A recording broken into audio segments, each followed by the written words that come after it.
Então vamos lá, gente. Opa, mais um. Então vamos lá, República. Né, o Gustavo terminou a monarquia com vocês, né? Vocês viram a queda da monarquia. E aí os patrícios organizam essa nova forma política, né, que é a República, que dura de 509 até 27 a.C.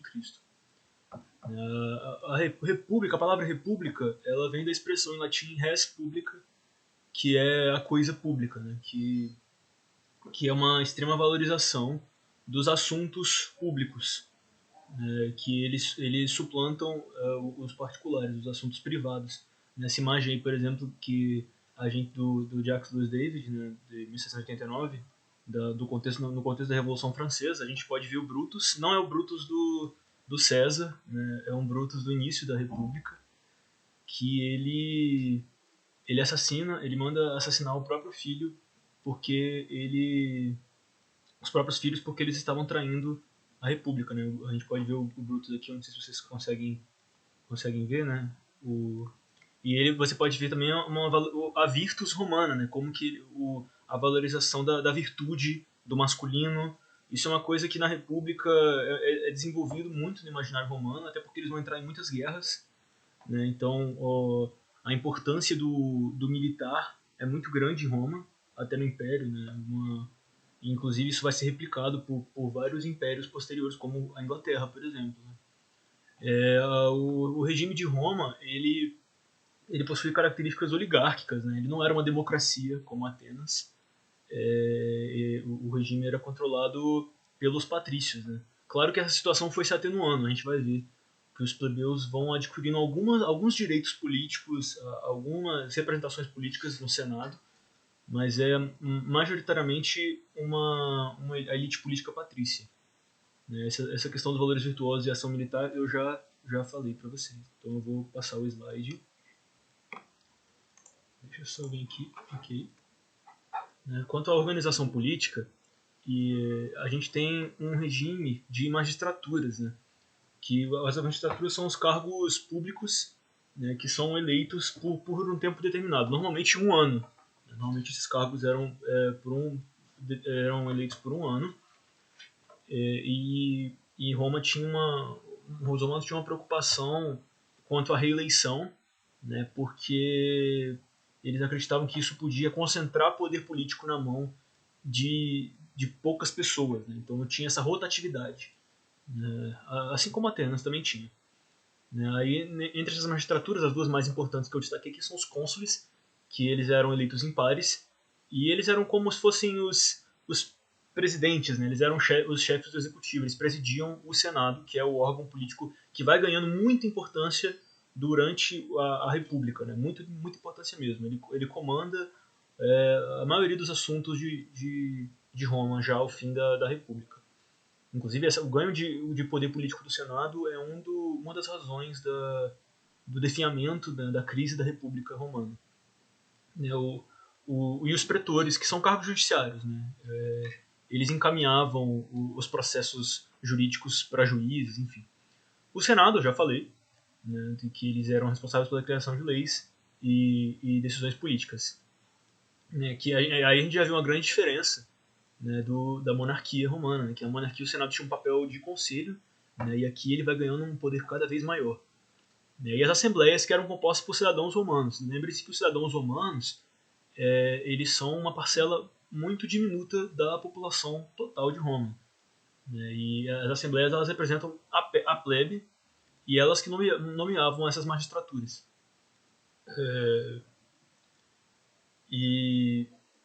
Mas só que era uma representação da plebe muito escassa, né? E isso vai gerar muitas crises políticas. Então eu já posso passar aqui para o próximo slide. Alguém tem alguma pergunta sobre a organização política romana?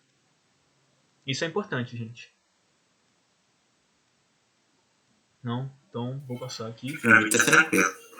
Então vou passar aqui para os conflitos sociais, né? Como eu disse, essa questão do poder político na mão dos patrícios fez com que os plebeus se revoltassem, né? Então no século V a gente tem várias revoltas plebeias e o que inicia, o estopim disso, a primeira revolta plebeia realmente muito significante em Roma é a revolta do Monte Sagrado, que acontece em 494 a.C., que os plebeus todos saem de Roma e vão para um monte próximo, né? Nessa imagem vocês podem ver. E eles falam que eles só voltam para Roma se os seus direitos forem atendidos, né? Se os seus desejos forem atendidos quanto à participação política, né? Essas revoltas elas acabam fazendo com que a elite patrícia ceda algumas coisas, né, para apaziguar os ânimos dos plebeus, né, que aí nessa época do século V a gente tem a criação dos tribunos da plebe, que são uns cargos que são eleitos pela Assembleia, ou seja, eleitos pelos cidadãos romanos, né, eleitos pelos plebeus, né, que tinham direitos políticos, claro, que eles podiam interferir, podiam até vetar decisões do Senado. E a Lei das 12 Tábuas, isso é importante. A Lei das 12 Tábuas ela foi criada em 450 d.C. e ela é uma base escrita para o direito romano, né, e ela oficializa a legislação. Opa, peraí, mais uma pessoa entrou aqui, gente, perdão. E é interessante vocês lembrarem dessa Lei das 12 Tábuas, porque o Enem ele costuma relacionar elas, como eu tinha dito aqui pro Arthur, com as reformas de Atenas, do Drácula. Não sei se vocês lembram, na minha última aula eu falei disso, que foi a criação de uma legislação escrita, né? Toda a tradição legislativa oral de Atenas, e nesse caso de Roma, foi escrita, e isso é muito importante, né, para padronizar, né, para sistematizar a legislação, né? E o direito romano, ele até hoje é utilizado como referência nos cursos de direito, é um direito que vai se desenvolver muito, né? O cargo da advocacia é uma invenção romana, né? Não sei se vocês lembram, em Atenas as pessoas se representavam, né? Em Roma, como a legislação foi ficando cada vez mais complexa, houve a necessidade dessa criação da advocacia. Mas enfim, isso é só uma curiosidade. Alguma dúvida sobre esses conflitos? Então eu vou passar. Esse ponto é muito importante porque ele vai embasar tudo que Roma fez a partir daí, né? A expansão romana. Né? Roma, na época da monarquia, era só uma cidadezinha dali da Península Itálica. Né? Eles viviam com os etruscos, né? Com outras tribos latinas. E aí, no início do século V, Roma começa a se expandir, a dominar cidades vizinhas a ela, e essa expansão ela vai se expandindo por toda a Península Itálica. Né? Até o século III, Roma já conquista toda a Península Itálica, e a Roma tinha uma política de aliança em que, quando ela conquistava um território, ela fazia uma aliança com as elites daquele território, e em troca de tropas, né? Então, com essa conquista da Península Itálica, Roma adquiriu um contingente militar muito grande, e isso permitiu que eles conquistassem além mar. Né? Roma, eu vou passar para a próxima slide só para vocês poderem ver o que eu tô falando. Né? Eu não sei se vocês verem meu mouse aqui, acho que vocês veem, né? Então, Roma está aqui. Sim. Né? Até o final do século III, eles conquistam toda essa parte aqui da Península Itálica, né? E a Sicília também. E aí eles conquistam aqui Cartago, né? Eles têm uma guerra com Cartago, que são as Guerras Púnicas, né? E essas são 3 guerras púnicas, mas na segunda eles já acabavam com a já tornaram Cartago tipo, já reduziram o poder político de Cartago, né? Cartago era um lugar estratégico, né? Porque pro comércio marítimo. Né? E após essas guerras que vocês podem ver aqui, né, tá no norte da África, Cartago, e aí a Roma, com a conquista de Cartago, com as guerras púnicas, né, particularmente ao final das guerras púnicas, né, em meados do século II, meados do século III, meados do século II mesmo, perdão.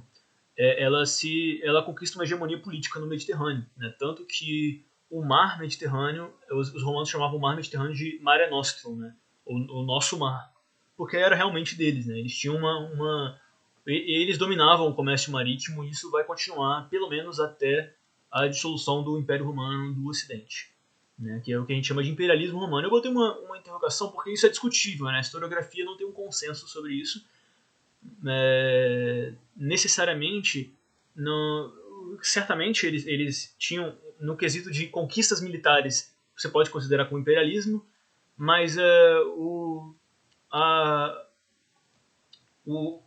a estratégia romana de conquista é uma estratégia muito diferente. Né? Eles cooptavam as elites de cada localidade que eles dominavam. Né? Então se tornavam cidadãos romanos também. Né? Então eles expandiam Roma. Né? Roma deixou de ser a capital, né, que é Roma, a cidade de Roma, e passou a ser todas as províncias integrais de Roma, né, de formas diferentes, claro. Né, com graus distintos de proximidade com Roma, né, com a elite, com o Senado. Né. O Senado continua em Roma. Então aí vocês podem ver a expansão romana, como que eles se expandiram bastante. Né. E essas conquistas vão permitir um enriquecimento muito grande das elites políticas e também de generais, né, militares que vão crescer muito em poder. Né? Isso vai ser um fator importante para a crise da República. Eu posso passar para o próximo slide aqui, gente? Vocês têm alguma dúvida sobre a expansão romana?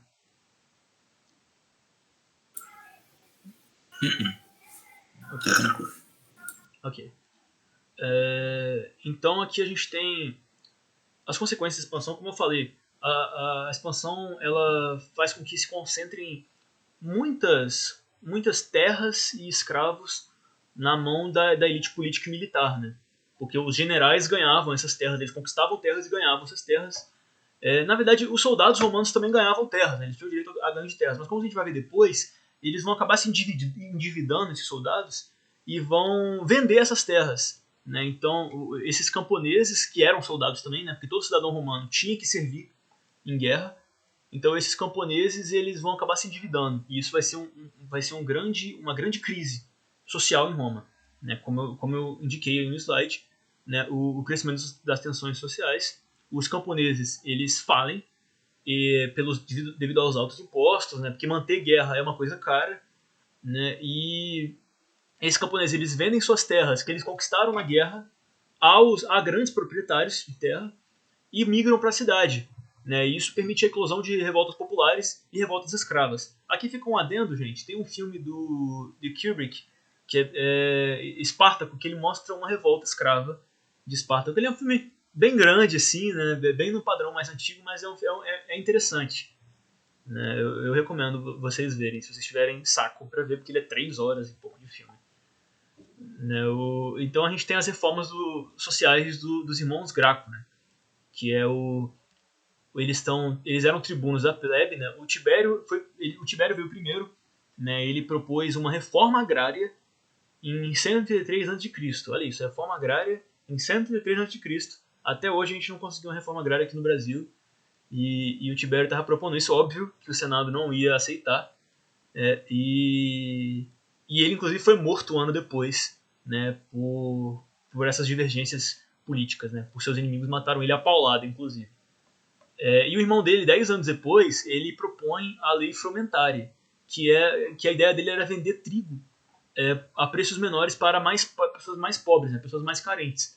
Mas isso também não dá certo, essa lei também foi rejeitada. E o Caio Graco também morre depois. Né? Mas é interessante você ver isso.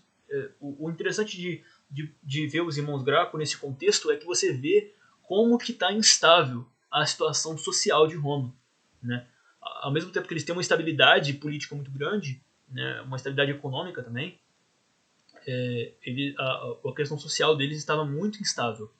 Né? Aí a gente tem as ditaduras de Mário e Sila, né, que são militares. Né? Os militares crescem muito em poder e o poder deles ultrapassa o poder do Senado. Né? O Senado passa a não ser tão importante mais porque os cidadãos romanos se identificam com os militares. Né, que é o clientelismo, né, um clientelismo muito grande no século I a.C. em Roma, e isso demonstra o enfraquecimento do Senado. Após a morte, o fim da ditadura de Sila, o Senado volta a ter sua hegemonia política em Roma, Porém, isso já demonstra sinais do enfraquecimento do Senado, que vai culminar na crise da República, né, do Império, que eu vou chegar já nesse ponto. Alguém tem alguma dúvida sobre essa questão, gente?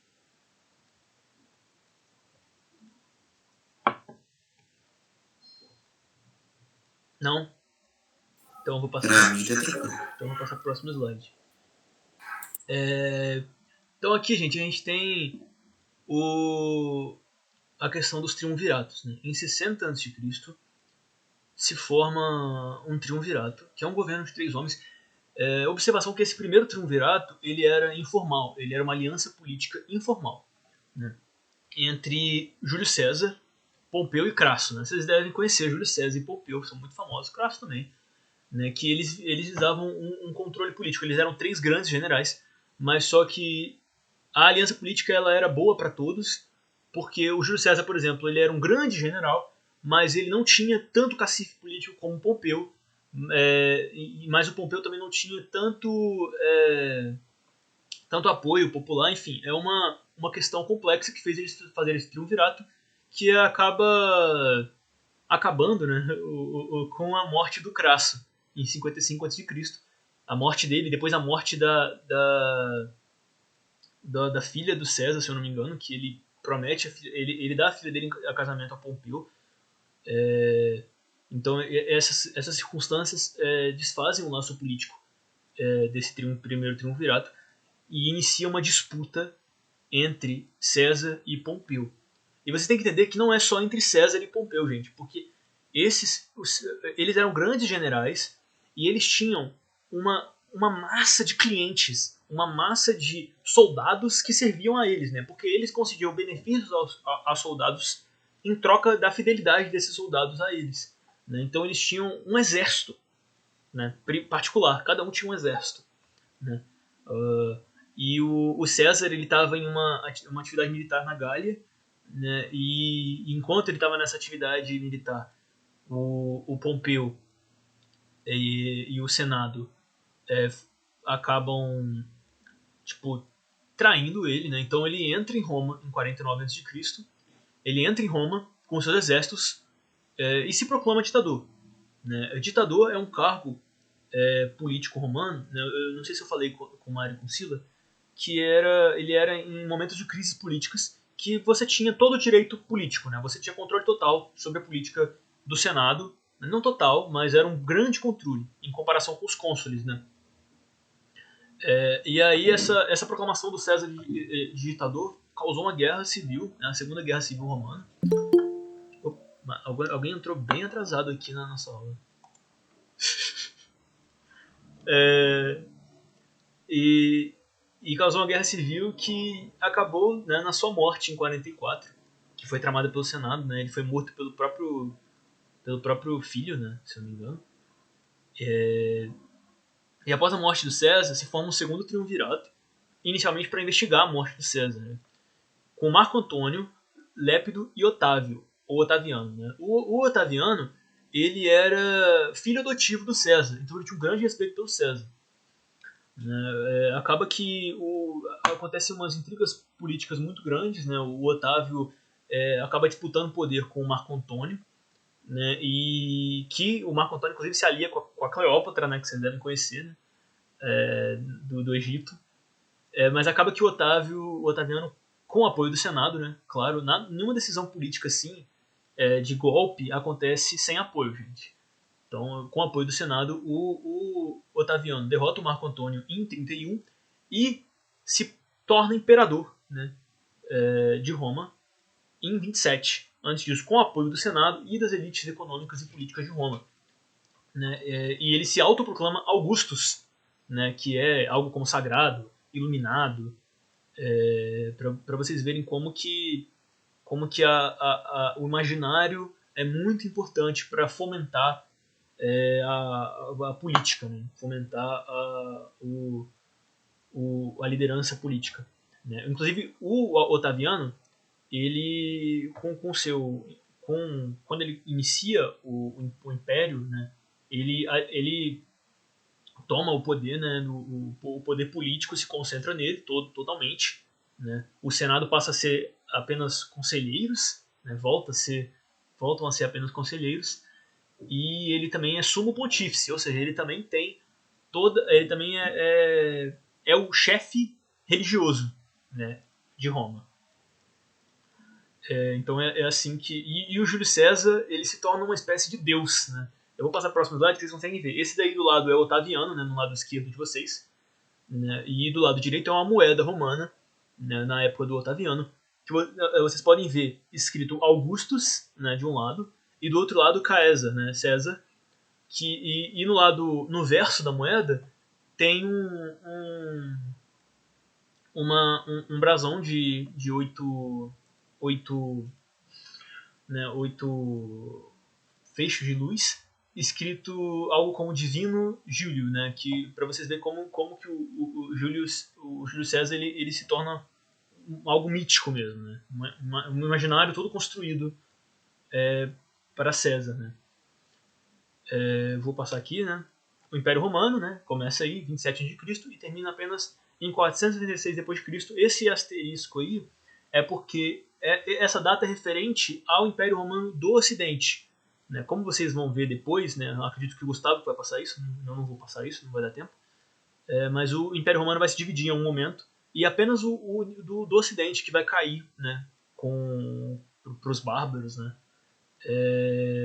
O do Oriente, que é o Império Bizantino, continua até 1453, se eu não me engano. Então, aqui a gente tem o Alto Império, né? Essa divisão é puramente didática, tá, gente?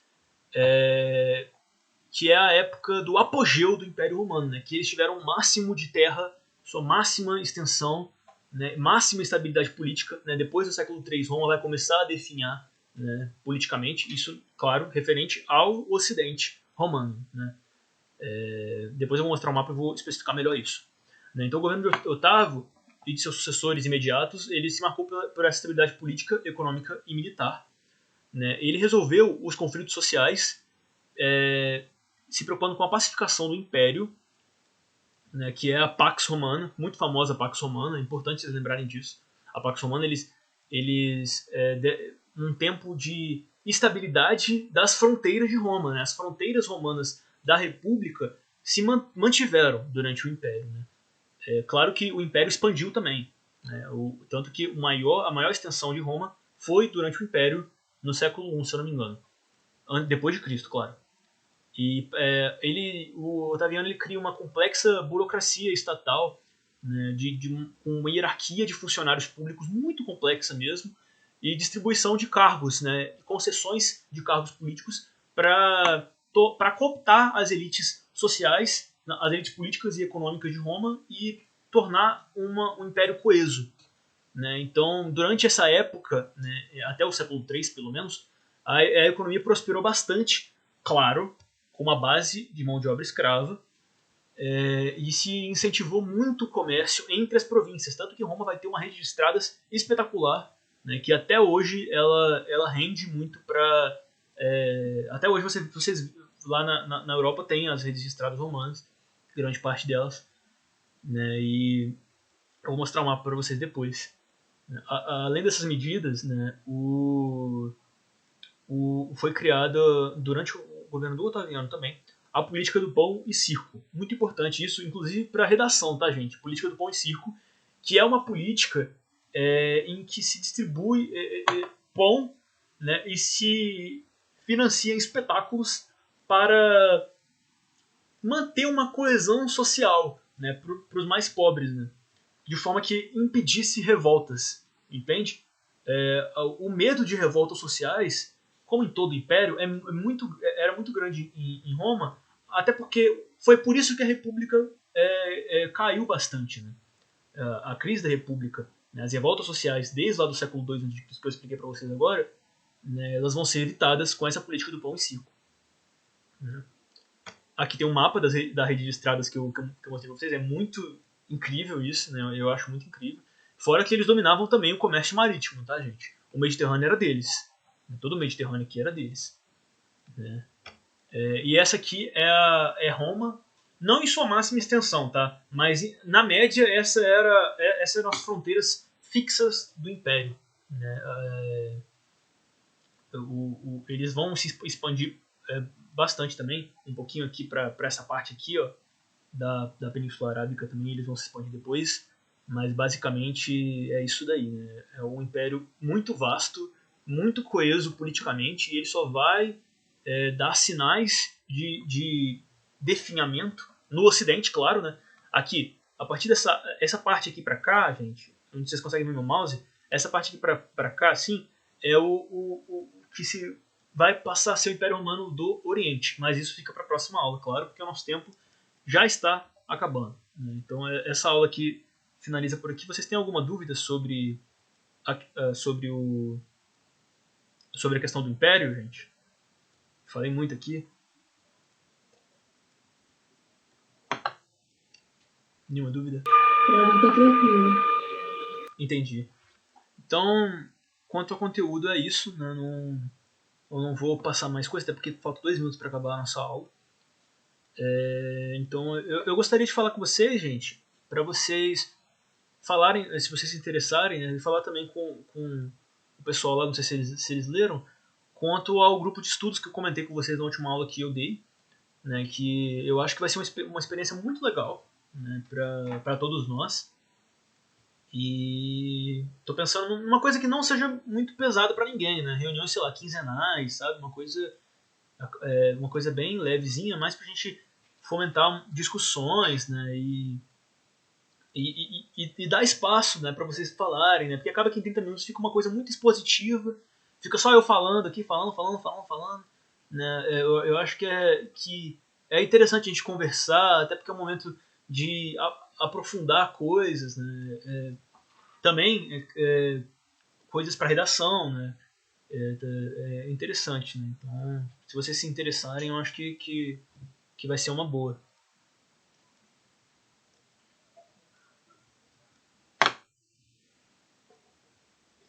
Vocês têm alguma coisa a falar? Eu achei interessante. Então. Se vocês tiverem alguma coisa para falar, alguma dúvida, o momento é agora. Aqui, você acha que o comércio de Roma enfraqueceu, não é verdade? Quando? Ou não? No finalzinho. No final do... Isso. Sim, o comércio entre as províncias se enfraqueceu porque custa muito pro poder político manter essa rede de estradas, né? Tudo isso custa muito. Tanto que o abastecimento, o transporte da comida, porque Roma não tinha a porção ali do norte do Mediterrâneo, como eu já falei com Atenas, né, que é o mesmo trópico lá, né, a mesma linha, não tinha terras muito férteis, né? Os celeiros de Roma vão ser, primeiramente, o norte da África, né, e depois o Egito. Né? O Egito vai ser um grande celeiro de Roma. E esse transporte da comida, né, dessa alimentação, para o norte, era toda financiada pelo Império. Toda essa também a questão da burocracia, tudo isso, a questão do exército permanente, né, pago, tudo isso custa muito, né? O comércio também. Tudo isso vai definhar bastante, até porque eles vão aumentar muito a carga de imposto para manter toda essa centralização política. E isso vai dar sinais de rompimento no século III, com o crescimento da importância dos bárbaros, né? Porque os bárbaros, eles no começo eles eram contratados pelos romanos, né? Como mercenários para ir à guerra, né? Para participar do contingente militar romano. Então eles crescem em importância entre os cidadãos romanos, né? Essa ideia toda de invasão bárbara não é bem assim, tá, gente? Infelizmente eu não vou poder falar disso porque é a próxima hora do Gustavo, mas não é bem assim. Eu não sei se ele vai problematizar isso, mas essa questão das invasões bárbaras não aconteceram dessa forma. Em muitas cidades romanas, os cidadãos romanos acabaram preferindo os bárbaros, né? Na verdade, o próprio Império Romano vai conceder terras para os bárbaros, né? Mas enfim, eu acabei desvirtuando da sua pergunta bastante, mas eu acho que eu respondi ela, né? Sim. E teve aquela questão também, né? Qual o nome? Colonato? Esqueci. Sim, colonato. Isso é do Império, né? É uma coisa do Império que é interessante também para entender a Alta Idade Média, né? E abaixo da Idade Média. né, o sistema de colonato com um grande mão de obra escrava. Né? O Gustavo deve explicar isso para vocês na próxima aula, eu espero que ele explique isso para vocês na próxima aula. Mas sim, isso é interessante também. Até para entender posteriormente os francos, né, que eram bárbaros, eram germânicos, mas nunca renunciaram à tradição romana. Né? Na verdade, os bárbaros eles respeitavam muito Roma. Né? A tradição romana se mantém com os bárbaros. Né? Tanto que lá já na final da Baixa Idade Média e na Modernidade, a gente tem o Sacro Império Romano Germânico. Né? O germânico são os bárbaros. Né? Os germanos são as tribos bárbaras, né? As tribos germânicas, que eram chamadas assim pelos romanos.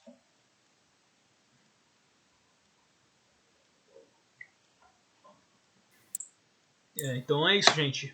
Eu vou encerrar aqui, até porque daqui a pouco vocês vão ter outra aula. Espero que vocês tenham gostado muito da aula aqui e qualquer coisa, só mandar lá no Discord dúvida. Vamos mobilizar esse grupo de estudos, hein? Eu acho que vai ser massa. E é isso. Valeu aí pela aula. Obrigado. Tchau, tchau, professor. Valeu. Obrigada. Falou. Tchau. Obrigada, tchau.